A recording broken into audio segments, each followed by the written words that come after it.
didukung oleh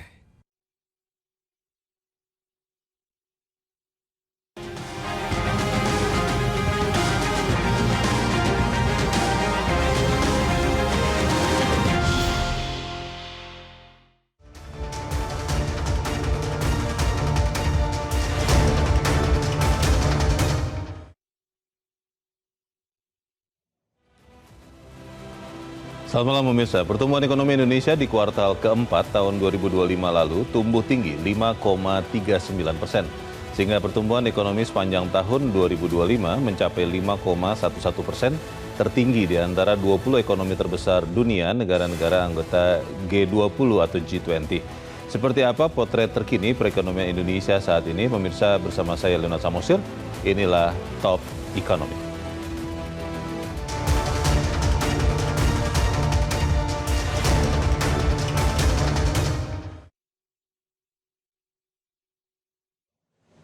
Ya pemirsa, di tengah ketidakpastian ekonomi global, Indonesia menutup tahun 2025 dengan catatan positif. Pertumbuhan ekonomi Indonesia tertinggi di antara negara-negara anggota G20, mengungguli Tiongkok, Arab Saudi, hingga Singapura. Pertumbuhan Indonesia ada di peringkat pertama, kita lihat di data berikut, dengan pertumbuhan 5,11%, disusul oleh Tiongkok di 5,00%, ya di 5%. Arab Saudi 4,5%, Singapura 4,4%, dan Spanyol 2,8%, Belanda 1,9%, kawasan Uni Eropa 1,5%, dan Korea Selatan tumbuh 1%. Data Badan Pusat Statistik menegaskan pertumbuhan ekonomi triwulan keempat 2025 menjadi penopang utama pertumbuhan ekonomi Indonesia sepanjang tahun 2025. Di triwulan keempat pada tahun 2025, pertumbuhan ekonomi Indonesia tumbuh 5,39% year on year. Ini berarti dibandingkan dengan triwulan keempat tahun 2024. Dan di Indonesia membuat pertumbuhan ekonomi Indonesia secara keseluruhan sepanjang tahun 2025, situsi ini adalah kumulatif to kumulatif. Sepanjang tahun 2025 dibandingkan sepanjang tahun 2024 tumbuh 5,11%. Pertumbuhan Indonesia di triwulan keempat 2025 tercatat adalah pertumbuhan tahunan triwulan keempat tertinggi sejak tahun 2022. Ini adalah pernyataan dari Amalia Adininggar, Kepala Badan Pusat Statistik Republik Indonesia.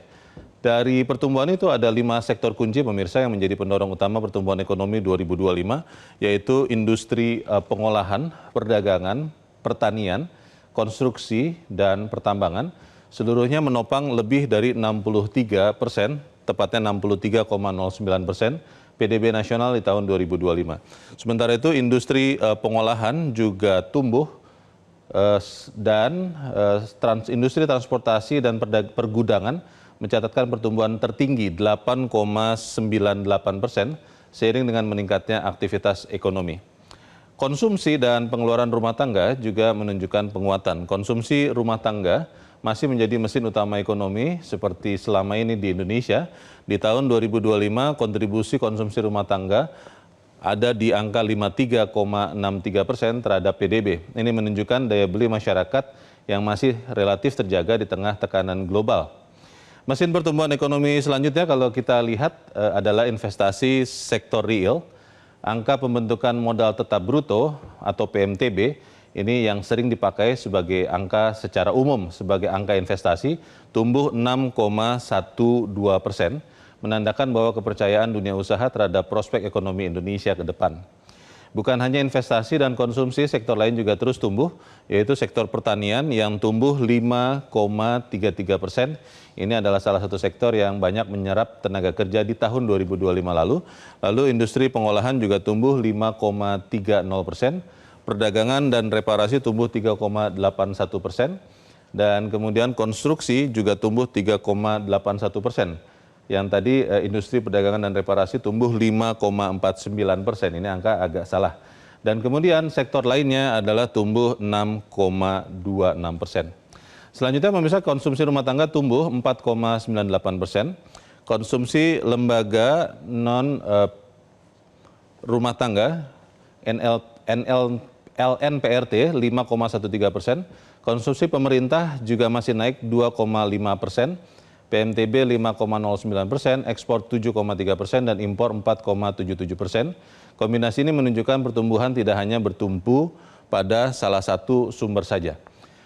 Dari sisi regional, kalau kita lihat pemirsa, Pulau Jawa masih menjadi tulang punggung ekonomi nasional. Meskipun demikian, kalau kita lihat Pulau Sulawesi juga menjadi kawasan dengan pertumbuhan tertinggi di Indonesia, yaitu tumbuh 6,23% di sepanjang tahun 2025. Ini menunjukkan bahwa mesin pertumbuhan nasional tidak hanya berputar di Pulau Jawa. Pertanyaannya, apakah momentum pertumbuhan ini akan terus terjaga?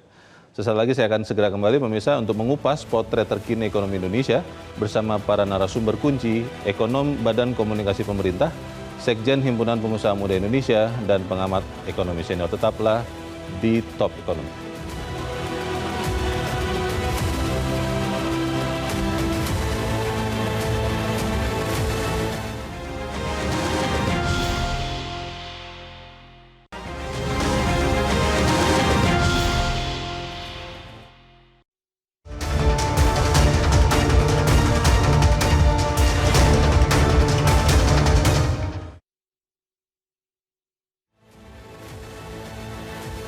Dan pemirsa, pada malam ini telah bergabung bersama kita 3 orang narasumber. 2 orang hadir secara fisik di Studio 1 Metro TV. Yang pertama di sebelah kiri saya adalah tim pakar Badan Komunikasi Pemerintah atau Bakom, Fitra Faisal. Mas Fitra, selamat malam. Selamat malam, Bu Leo. Terima kasih sudah hadir. Selamat malam. Kemudian juga telah hadir bersama kita Sekretaris Jenderal atau Sekjen Perhimpunan Pengusaha Muda Indonesia atau HIPMI, Angga Wira. Mas Angga, selamat malam. Terima kasih. Terima kasih sudah hadir. Dan juga telah bergabung melalui sambungan telekonferensi bersama kita ekonom senior Afiliani. Mbak Afi, selamat malam. Selamat malam Mas Leonard, Mas Fitra, dan Mas Angga. Baik, Mbak Afi, sebelum saya ke Anda, saya ingin bertanya dulu ke Mas Fitra, ingin memastikan angka yang tadi sudah sempat dipaparkan di bagian awal. Mas Fitra, sebetulnya apa sih artinya PDB Indonesia di tahun 2025 itu tumbuh nomor 1 di G20, apakah memang itu artinya secara pertumbuhan, secara awam lah kita katakan begitu, Indonesia memang tumbuh lebih kuat ekonominya tahun lalu dibandingkan 19 negara lain di G20 atau seperti apa? Ya, kalau kita mengevaluasi diri kita selama 10 tahun terakhir, on average pertumbuhan ekonomi kita 5,07% itu exclude pandemic times. Artinya kalau di whole year 2025 5,11% itu sudah di atas average. Nah, itu satu hal. Di sisi yang lain ini juga mengkonfirmasi artikel 4 dari IMF yang sebelumnya juga sudah mengemukakan bahwa Indonesia ini dalam laporannya adalah the bright spot. Oke. The bright spot kenapa? Karena di tengah dunia yang tengah gundah-gulana, ya ada tekanan-tekanan, ada geopolitik, geoekonomi, ya, dan bahkan World Economic Forum di Davos mengeluarkan laporan risikonya, Global Risk Report, yang mana geoeconomic confrontation adalah satu risiko yang paling utama, tapi Indonesia masih cukup resilient. Ya. Tapi di sisi yang lain tentunya 5,11% ini tidak cukup. Ya. Kita perlu untuk mengejar yang lebih besar lagi. 5,11% tidak cukup? Tidak cukup, karena pemerintah kan aiming for more. Ya. Jadi bahkan tahun 2025 sendiri, targetnya adalah di whole year 5,2%. Nah, tahun depan 5,4%, target di nota keuangan, bahkan Pak Purbaya sendiri. Maaf, tahun depan atau tahun ini? Oh, tahun ini. Tahun ini ya? Tahun ini 2026 ya? Ini sudah tahun depan. Iya, 5,4% itu tahun ini? Tahun ini, dan bahkan di beberapa statementnya Pak Purbaya juga menyampaikan bahwa tahun 2026 ini itu sudah 6% harusnya. Itu target seorang Menteri Keuangan? Ya. Tapi bukan target pemerintah? Target pemerintah yang formal itu di nota keuangan kan 5,4%. Ya, kalau misalnya bisa lebih dari itu kan lebih baik. Tapi pertanyaannya begini, ada orang yang menanyakan bahwa di G20 itu kan negara-negara termaju ya, ekonominya terbesar di dunia. Apakah itu artinya kemudian memang sudah lebih bagus pertumbuhan ekonomi di Indonesia dibanding 19 negara lain atau seperti apa? Ya, jadi mayoritas dari anggota dari G20 adalah negara-negara maju. Nah, satu karakter dari negara maju, mereka sudah masuk ke tahapan yang disebut sebagai steady state. Artinya ekonominya memang sudah mentok. Jadi on average mereka ya paling tinggi 3-4%. Amerika Serikat sendiri sebenarnya salah satu yang ya bahkan yang terbesar dan termaju itu dengan 4% saja itu sebenarnya sudah sangat tinggi sekali ya, karena memang dalam kondisi steady state ya mereka sudah jenuh gitu ya pertumbuhan ekonominya, sehingga sebenarnya secara rata-rata 2-3% itu bisa terbilang bagus begitu ya. Tapi di sisi yang lain tentunya kita sebagai negara berkembang yang tengah catching up ya ini adalah suatu fondasi yang kuat. Tetapi tentunya 5,11% sekali lagi meskipun ini suatu pencapaian tetapi kita masih long way to go lah ya, karena target kita pertama 8%, yang kedua adalah on average sampai tahun 2038 bahkan tidak sampai 2045 ya. Kalau kita bicara mengenai hitung-hitungannya dalam konteks the end of demographic dividend selesai tahun 2038, artinya on average kita harus tumbuh 6,5% ya, dan dalam kondisi itu maka kita aim for more ya 8% supaya kita bisa menjadi negara maju lebih cepat. Rata-rata 6,5% itu wah, high call juga ya. Tapi saya ingin ke Mas Angga. Mas Angga, tadi ada angka investasi tahun 2025 itu tumbuh 6,12%. Itu year on year. Dan yang saya sih gembira melihat bahwa ada pertumbuhan barang modal, bangunan, mesin, dan perlengkapan.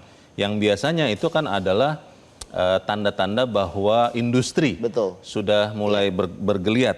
Tapi pertanyaannya adalah apakah kemudian dengan pertumbuhan tinggi investasi itu sudah otomatis langsung menyerap pengangguran nih? Karena itu yang kita butuhkan kan? Bagaimana?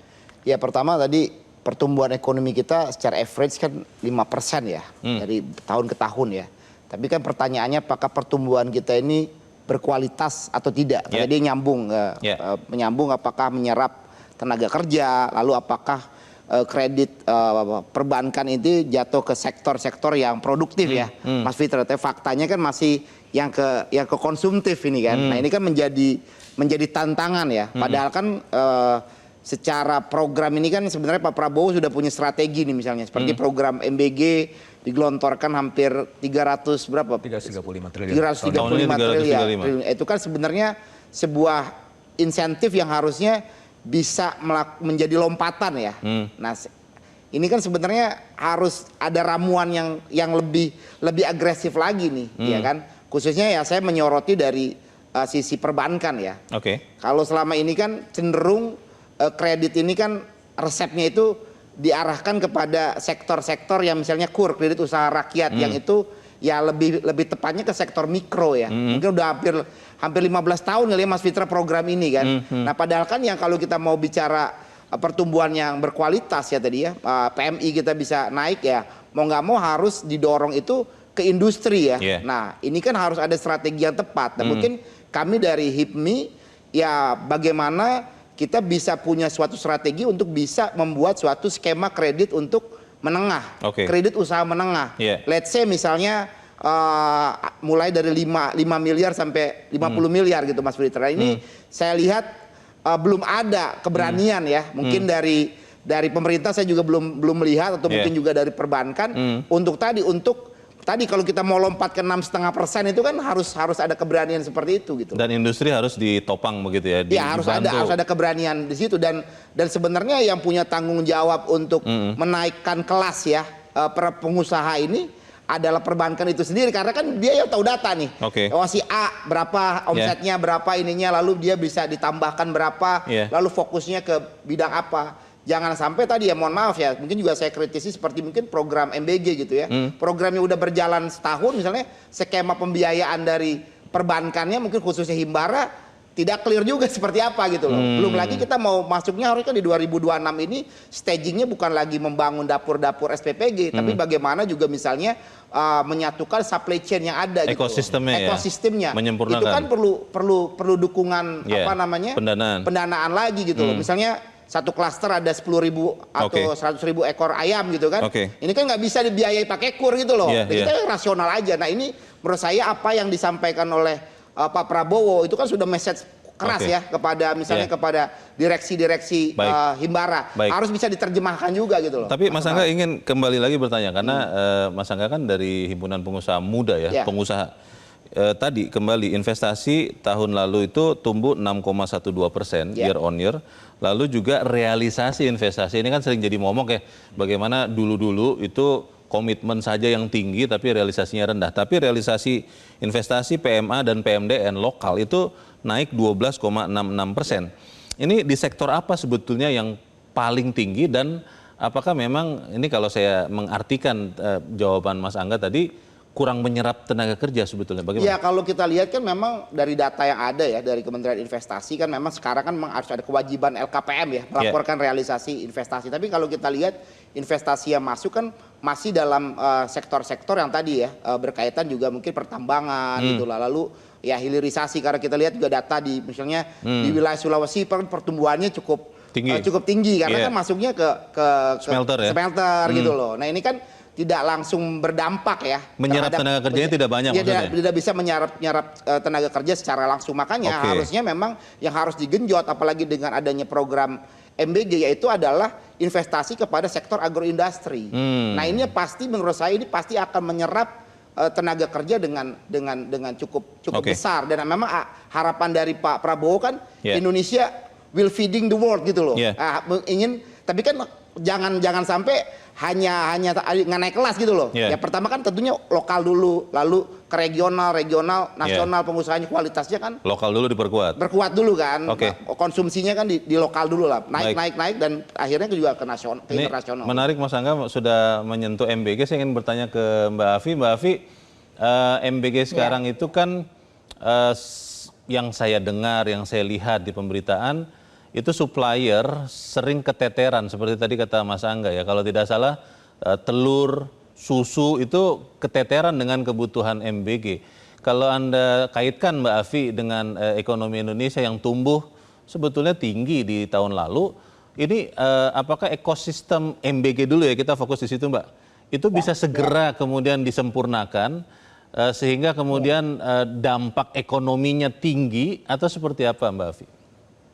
Ya, kalau kita lihat ya kemarin tahun lalu saja bisa inflasinya hampir 355 ya. Itu menunjukkan bahwa MBG ini memang luar biasa. Bahkan sekarang satu hari 1 triliun gitu ya belanjanya. Tetapi memang dari sisi supply itu yang belum disiapkan. Sehingga kemampuan dalam memenuhi kebutuhan ini memang masih keteteran. Itu harus diakui ya. Jadi makanya sekarang kan mau bikin peternakan dan lain-lain. Jadi memang yang harus dipikirkan adalah bagaimana menuju supply yang cukup. Itu tentunya ya misalnya pengusaha importnya susah ya mudahkan dulu sampai benar-benar supply side di dalam negerinya itu siap gitu. Karena kalau tidak kita akan menghadapi inflasi yang akan terus meningkat gara-gara MBG gitu. Karena ini kan nggak sesuai bukan soal pendapatan masyarakatnya meningkat tapi gara-gara MBG bisa membuat inflasi yang tinggi gitu. Jadi saya melihatnya ini. Nah, oleh karena itu perlu sebenarnya mengajak dunia usaha untuk menjadi berperanan ya. Misalnya di daerah tertentu mereka kebutuhannya apa gitu. Nah ini yang kelihatannya data kebutuhan daripada supply ini yang kelihatannya belum sesuai di setiap daerah. Sehingga kebutuhannya itu seringkali menjadi kendala. Itu pertama ya.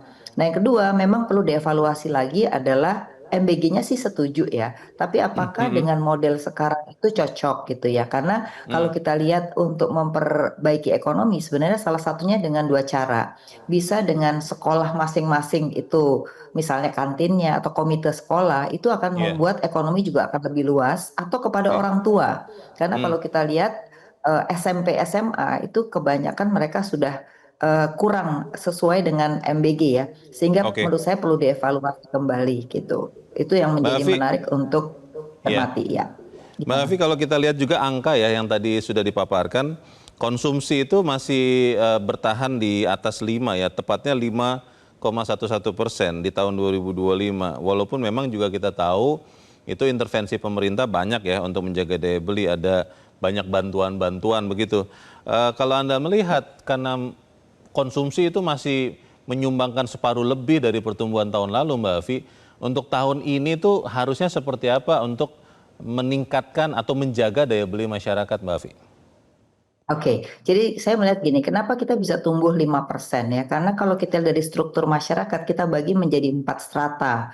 Strata menengah, atas, dan atas itu kontribusinya cukup besar, hampir 70%. Sehingga Oke. ini yang biasanya tidak kena dampak inflasi, tidak kena dampak terhadap problema ekonomi, sehingga mereka punya kontribusi besar terhadap pertumbuhan dari konsumsi. Nah, yang kedua adalah yang mendapat BLT itu adalah yang 25 juta orang yang di bawah gitu ya.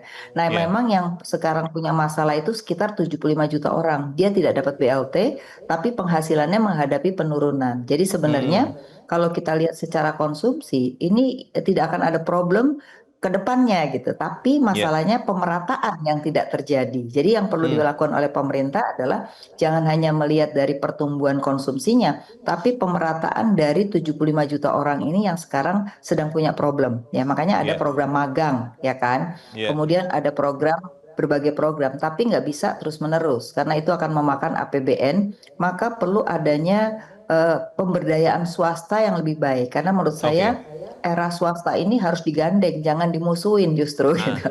Karena kalau ya, dia ya, digandeng, ya. otomatis penyerapan tenaga kerja itu bisa terjadi, Mas Leo, gitu. Makasih Mbak Afi karena sudah menyentuh soal kontribusi swasta. Saya ingin ke Mas Fitra. Mas Fitra, di tahun lalu kita mendengar Menteri Keuangan Purbaya kalau tidak salah memformulasikan lah bagaimana melibatkan swasta dan menggunakan pemerintah. Ada analogi yang digambarkan bahwa di era Presiden SBY lebih banyak swasta yang bergerak dan pertumbuhan rata-rata 6%.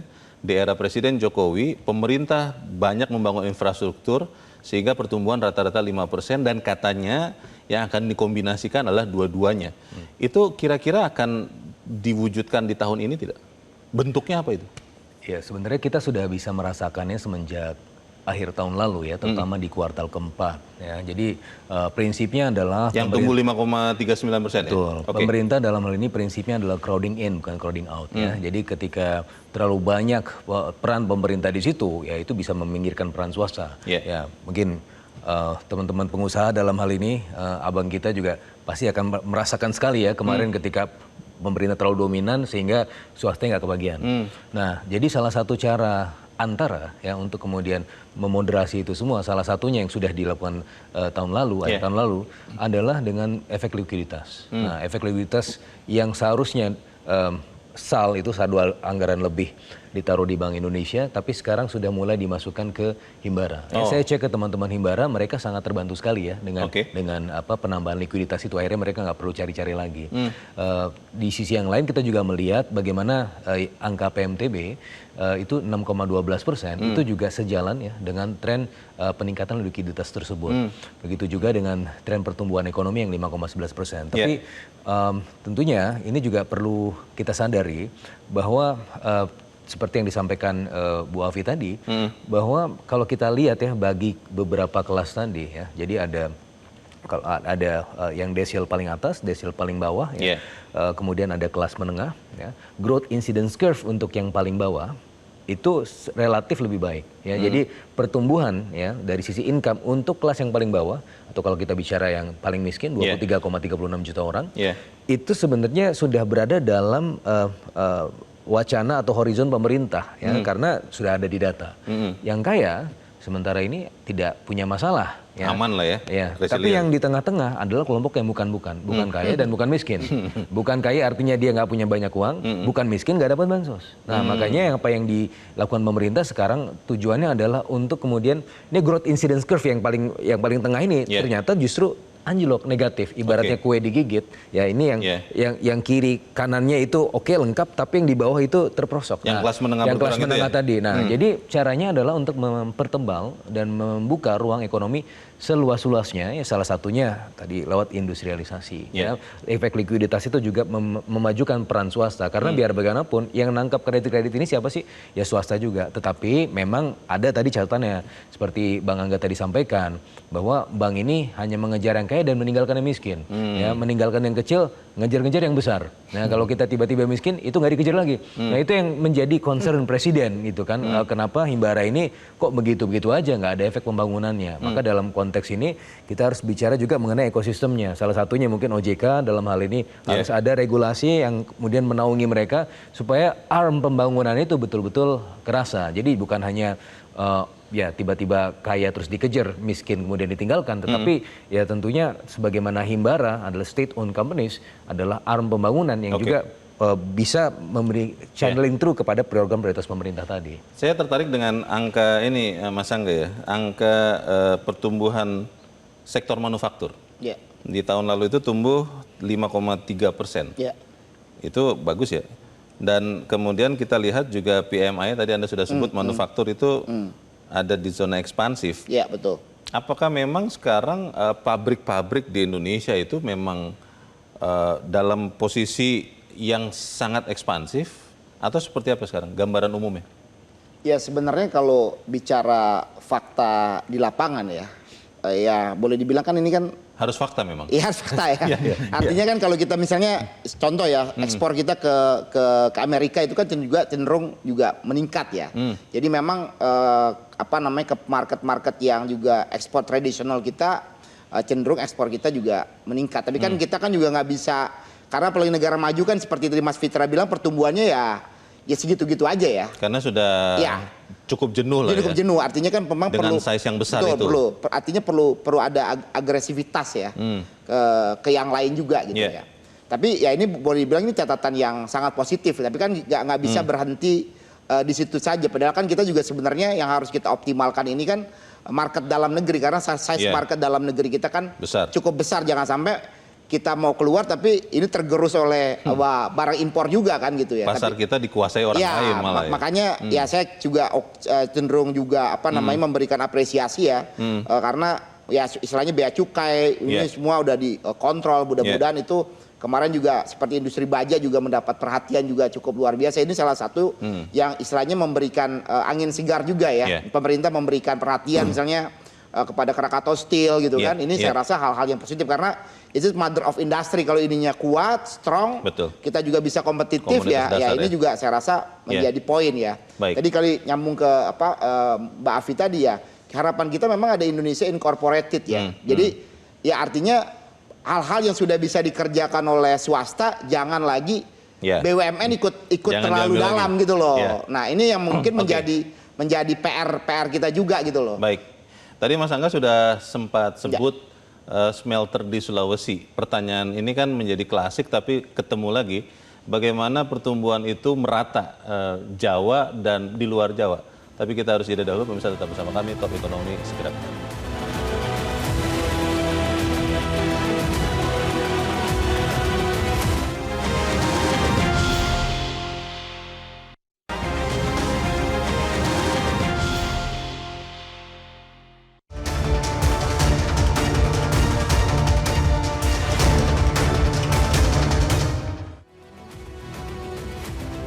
Terima kasih Anda masih bersama kami dalam Top Ekonomi. Kita masih membicarakan tentang pertumbuhan ekonomi Indonesia di tahun 2025. Saya ingin ke Mas Fitra. Mas Fitra, tadi Mas Angga sudah sempat menyebut bahwa pertumbuhan ekonomi di Sulawesi itu di luar Jawa tinggi, tapi kan terpusat umumnya di smelter hilirisasi.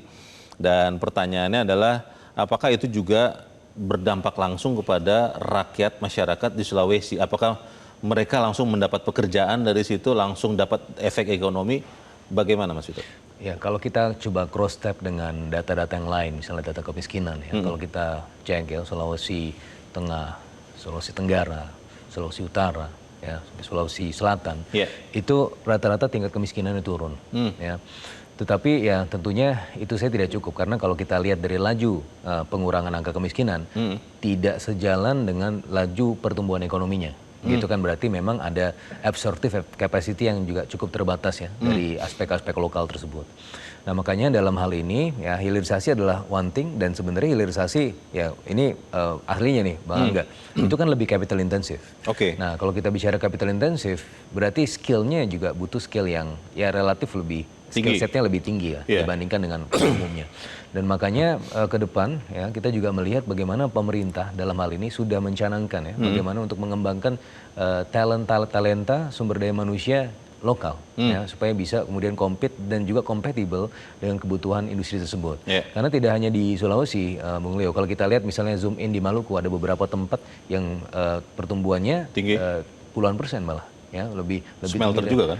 Iya, lebih banyak pertambangan smelter dan seterusnya. Nah, maka di situ kita juga bisa melihat angka kemiskinan itu ternyata juga cukup stagnan. Jadi tidak bergerak banyak begitu, tidak menjadi lebih baik, lebih signifikan. Iya. Nah, maka ini menjadi PR kita ya, bagaimana industrialisasi itu dan hilirisasi bisa kompatibel dengan kemampuan manusianya, dan itu yang sekarang sedang dikerjakan pemerintah juga. Mas Angga, tentunya pengusaha kan juga merasakan itu ya sudah lama, bahwa ketika ada industri, ada pabrik mau dibangun, khususnya di luar Jawa, itu suka kesulitan mencari tenaga kerja. Karena tadi dikatakan Mas Witra, tidak match kemampuannya, skillnya dengan yang dibutuhkan.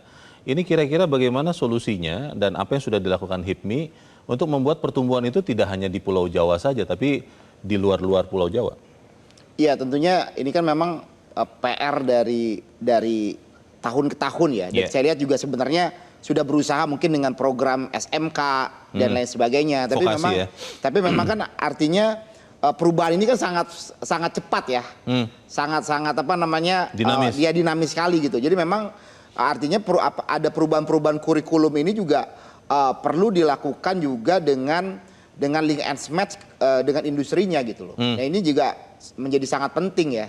Jadi menurut saya juga program-program vokasi ini menjadi, saya rasa, strategi yang tepat juga untuk kedepannya ya. Tapi memang membangun di sana gitu loh ya.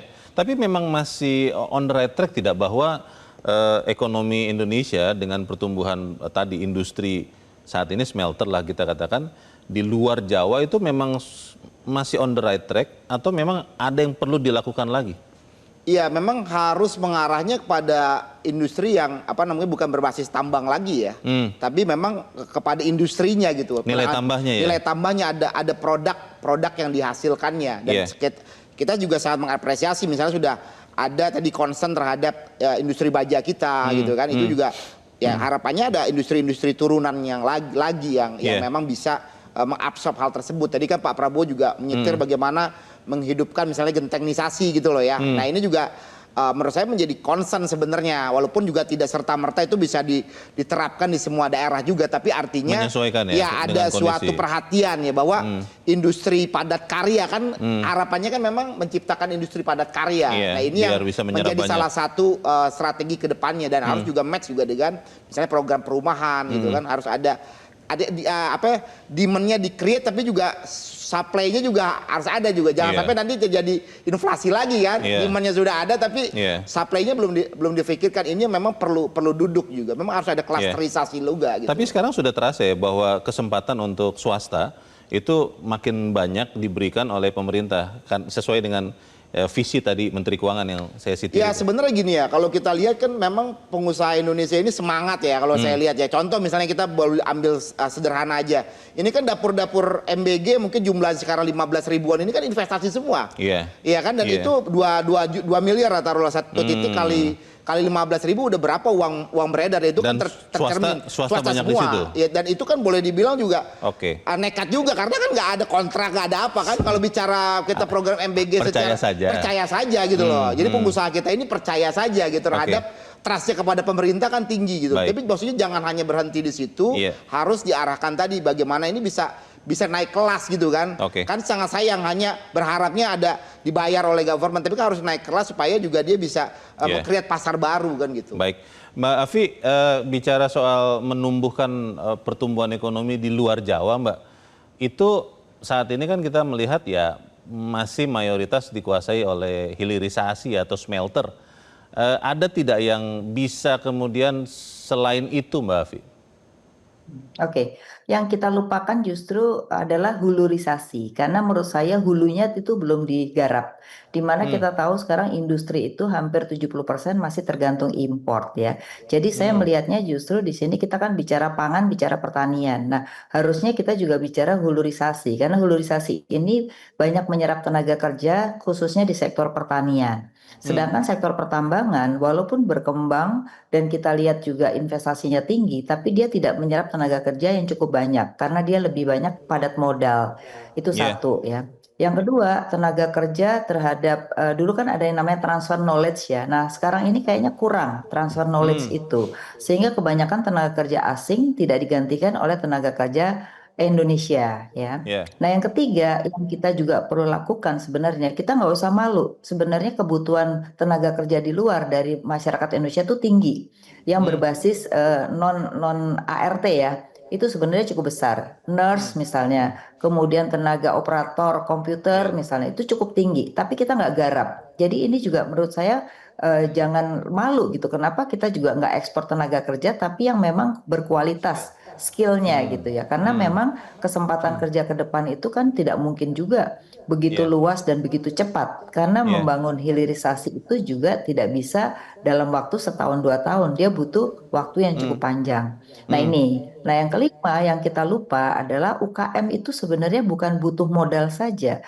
Yang mereka butuhkan itu menjadi bagian dari supply chain atau bagian dari apa istilahnya closed loop daripada perusahaan. Nah, mungkin di Ekosistemnya sini ya. pemerintah jangan memberikan kepada bank BUMN saja uang, tapi juga mungkin insentif kepada perusahaan-perusahaan besar untuk menjadi closed loop daripada UKM-UKM kita, supaya UKM Ya. kita ini bisa naik kelas.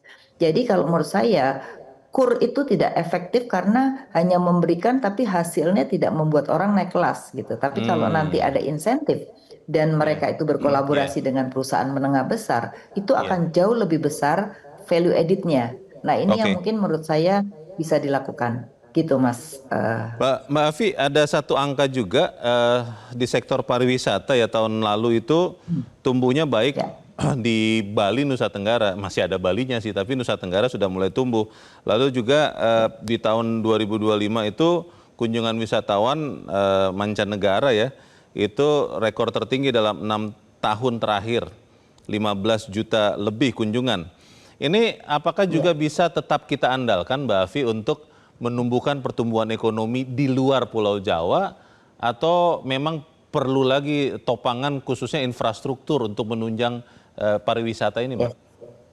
Pariwisata Indonesia itu kelemahannya adalah tidak membangun ekosistem. Jadi hotel sendiri, tempat wisata sendiri gitu ya. Terpisah-pisah ya? Sehingga betul terpisah-pisah. Nah ini harus dibangun ekosistem. Jadi mungkin Menteri Pariwisata tidak hanya mengunggulkan tempat saja, tapi menjadi bagian dari ekosistem itu satu ya. Ya. Yang kedua, ternyata yang paling banyak belanja setiap pariwisata itu adalah kalau ada event-event internasional. Kalau Oh. yang pariwisata kecil-kecilan itu ternyata belanjanya kecil. Bahkan mereka itu apa ya, pakainya Airbnb, pengeluarannya kecil, ngirit gitu ya. Iya. Nah, jadi Iya. menurut saya event-event internasional itu menjadi penting untuk dilakukan baik oleh pemerintah maupun BUMN-BUMN atau swasta yang itu efeknya terhadap mereka belanja itu jauh lebih besar ya. Itu ada hasil risetnya gitu. Nah, ini Ya. menunjukkan juga saya rasa tidak hanya mendatangkan begitu saja tapi harus ada koordinasi gitu. Itu saya rasa ya. Nah, tadi pertanyaan yang mengenai ekonomi luar Jawa ya. Menurut saya begini, luar Jawa tuh jangan hanya luar Jawanya, tapi sekarang yang investor maukan itu lebih banyak yang kawasan ekonomi khusus. Jadi investor itu lebih ingin KIK. kepastian dalam cost ya dan Ya. juga transportasi. Nah, sehingga mereka lebih suka kawasan ekonomi khusus. Makanya pemerintah harus lebih memperbanyak kawasan ekonomi khusus tapi yang spesialis terkait dengan industrinya gitu. Dan yang kedua adalah juga Ya. harus menghitung tidak hanya sekedar membangun kawasan ekonomi khususnya, tapi menghitung berapa ongkos karena mereka juga akan memperhitungkan berapa biaya di suatu tempat gitu. Nah, ini yang menurut saya perlu karena saya lihat di daerah Semarang yang disebut dengan saya lupa apa yang di Semarang itu kawasan ekonomisnya udah mau penuh nih. Nah, orang mau cari lagi sekarang. Nah, mereka maunya di Oh. Jawa. Kenapa? Karena biaya upahnya itu masih murah. Jadi sekarang Di Jawa berbondong-bondonglah Tengah dari maksudnya ya? Cikarang dan Tanaman, Jawa Tengah, terutama di Jawa Tengah.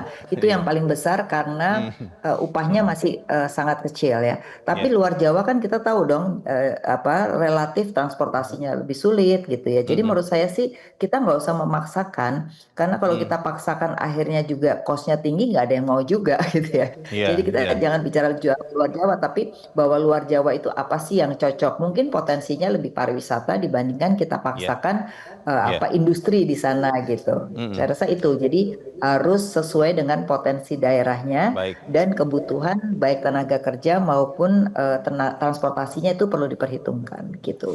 Oke, Mas Fitra, kawasan ekonomi khusus ini sesuatu yang juga kan menjadi faktor yang dimasukkan dalam perhitungan di PDB terakhir-terakhir ini. Ini bagaimana kira-kira itu akan bisa menopang pertumbuhan ekonomi Indonesia tahun ini? Iya, jadi sebenarnya dengan dimasukkan atau tidak dimasukkan itu tinggal masalah sampel aja ya. Jadi sampelnya itu jauh lebih sempurna, tingkat akurasi lebih tinggi ya. Bukan artinya langsung tiba-tiba melonjakkan angka pertumbuhan ekonomi. Itu satu secara teknis. Yang kedua adalah sebenarnya kawasan berikat ini itu tidak serta-merta ya bisa kemudian meleverage pertumbuhan ekonomi kita secara cukup signifikan. Tentunya kita harus berhati-hati dan harus membuatnya jauh lebih sempurna ya. Jangan kemudian menjadi silo-silo juga pada akhirnya. Karena Bung Leo, saya di kampus juga membimbing beberapa disertasi, bukan membimbing ya, pernah menjadi penguji ya beberapa disertasi yang terkait dengan topik yang serupa ya, kawasan berikat. Nah, beberapa temuannya adalah berada di kawasan berikat dengan berada di luar kawasan berikat itu tidak ada perbedaan yang nyata. Serius? Iya, karena memang kan masih selo-selo nih. Kita masih ada, semuanya bikin kawasan berikat, tetapi ya pada akhirnya tidak ada efek skala ekonomis yang muncul di situ. Nah, dari sisi ekspornya, dari sisi kemampuan produksinya dan seterusnya. Sehingga yang harus dilakukan sekarang ke depan adalah ya saya juga berbicara sebagai akademisi bahwa perlu juga membenahi kawasan-kawasan berikat tersebut. Tidak hanya mengumpulkan datanya, tapi juga kemudian memetakan ya dan kemudian membuat roadmap. Nah, ini yang kemudian harus kita lakukan ke depan supaya memang pada akhirnya ini perekonomian kita dan pertumbuhan ekonominya lebih sustainable dan tidak hanya sia-sia saja dan hanya menciptakan ICOR atau tingkat inefisiensi yang tinggi. Gitu. Mas Angga setuju dengan pendapat Mas Fitra soal KEK ini tadi? Iya, jadi KEK itu tumbuh secara angka tapi secara kualitas ya tadi tidak deep ya, tidak dalam ya. Jadi memang banyak juga ya. Maksudnya tidak dalam tuh bagaimana? Ya artinya misalnya KEK ini ditujukan untuk industri tertentu. Nah, industri tertentunya nggak growth gitu. Yang ada malah pergudangan atau apa gitu loh. Jadi kan mungkin tadi saya sepakat harus juga dievaluasi apa kendalanya gitu. Apakah mungkin konektivitasnya, infrastrukturnya. Jadi kan sebenarnya kan harapan ada KEK kan memudahkan ya. Dan juga cenderung untuk memudahkan fasilitas-fasilitas, pemberian fasilitas sehingga lebih cepat ya. Tapi kan challenging-nya kan ya dari beberapa KEK ini kan ya hanya beberapa yang bisa tumbuh dengan kualitas kan. Banyak juga diantaranya ya kayak jalan di tempat juga gitu loh. Itu lebih sedikit yang berhasil dibanding yang masih harus diperbaiki ini? Iya, menurut pandangan kami ya seperti itu, Mas ya. Mungkin kita nanti bisa diskusi khusus ya membedah soal KEK ini gitu lah. Terkait dengan investasi, Mas Angga, kita kan melihat bahwa Indonesia ini bersaing dengan sekian negara lain ya. Yang terdekat lah kita bilang Malaysia, Vietnam gitu, Singapura tidak usah lah, dia terlalu maju. Bagaimana Anda melihat di sepanjang tahun lalu kemudahan untuk berinvestasi, sistem OSS misalnya, itu sudah seperti apa, seberapa efektif sistem untuk berinvestasi dan berusaha sampai kemudian katakanlah kalau bangun pabrik itu sampai berproduksi dan menjual, bagaimana? Ya kalau secara faktual ya, kalau kita juga membenchmark dengan negara-negara, kan sebenarnya kompetisi kita kan dengan negara tetangga nih ya, which is Vietnam, Malaysia. Ya kalau boleh jujur ya pertumbuhan ekonomi mereka jauh di atas kita kan gitu. Jadi memang ya kita harus mengevaluasi ya. Dan ya boleh dibilang sih secara administratif seperti OSS, tapi kan banyak kendala-kendala lagi soal RDTR, soal lain-lain lah ya kan. Ini kita bisa mungkin satu SKS sendiri ngomongin masalah ini, tapi mungkin sudah ada concern dari pemerintah ya soal hal tersebut, tapi tentunya ini perlu keseriusan lah untuk membenahi ini gitu. Baik, 5,11% sudah dicapai tahun lalu pemirsa, dan tahun ini diharapkan lebih tinggi lagi. Tapi pertanyaannya, bisakah itu terjadi di tengah berbagai ketidakpastian di dunia? Tetap bersama kami, Top Ekonomi segera kembali.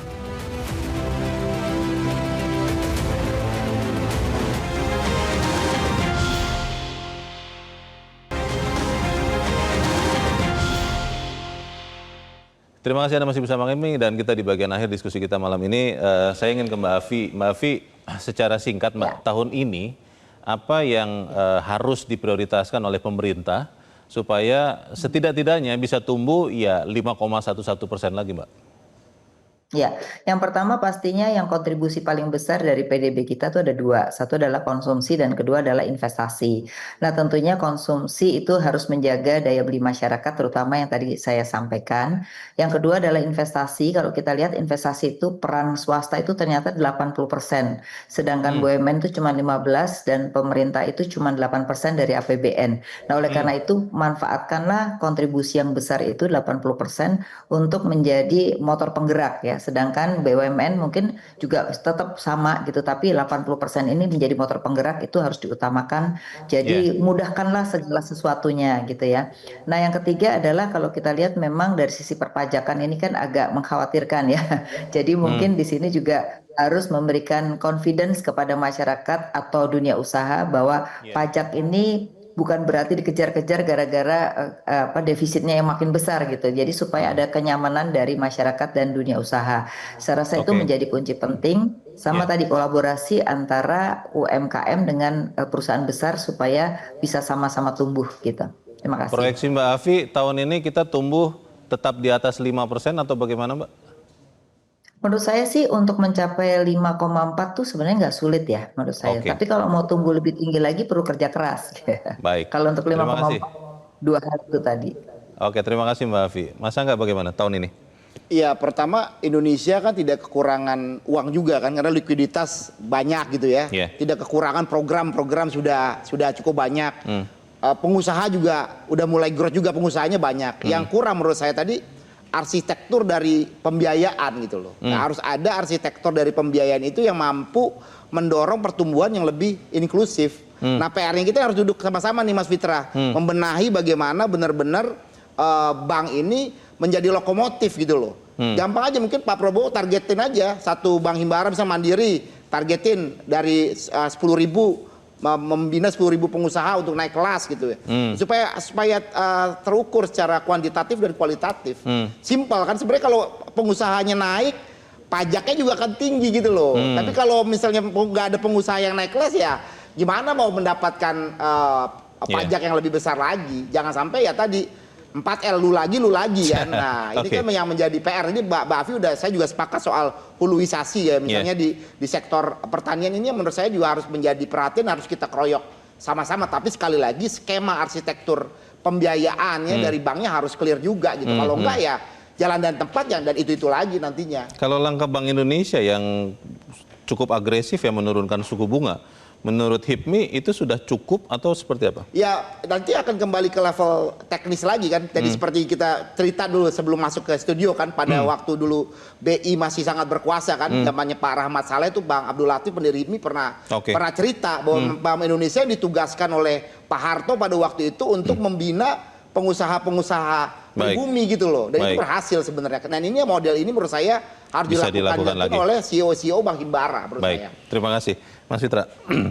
Ya, jadi tantangan tahun ini tentunya tidak kurang dari tahun lalu ya. Iya. Kalau kita bicara mengenai tantangan dari World Economic Forum kemarin ada global risk yang mana itu tidak mengecil malah membesar. Dan kalau dalam beberapa simulasi yang saya lakukan itu bisa memberikan efek kontraksi ekonomi 0,4 sampai 0,6%. Artinya dengan baseline 5% kita mungkin bisa cuma tumbuh 4,5 4,6%. Tetapi sebenarnya dari sisi yang lain kita juga punya kekayaan domestik ya.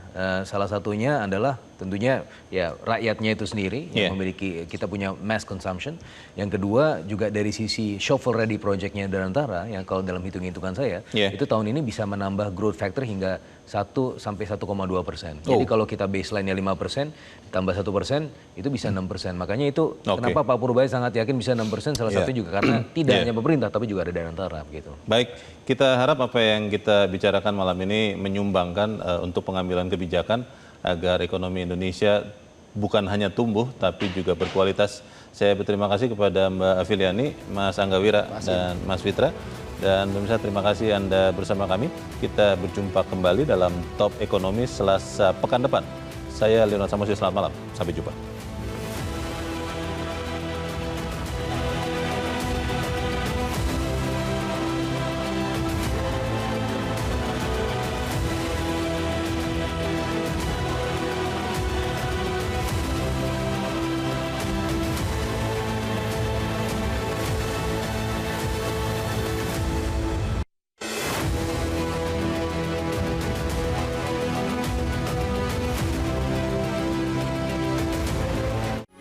Metro TV.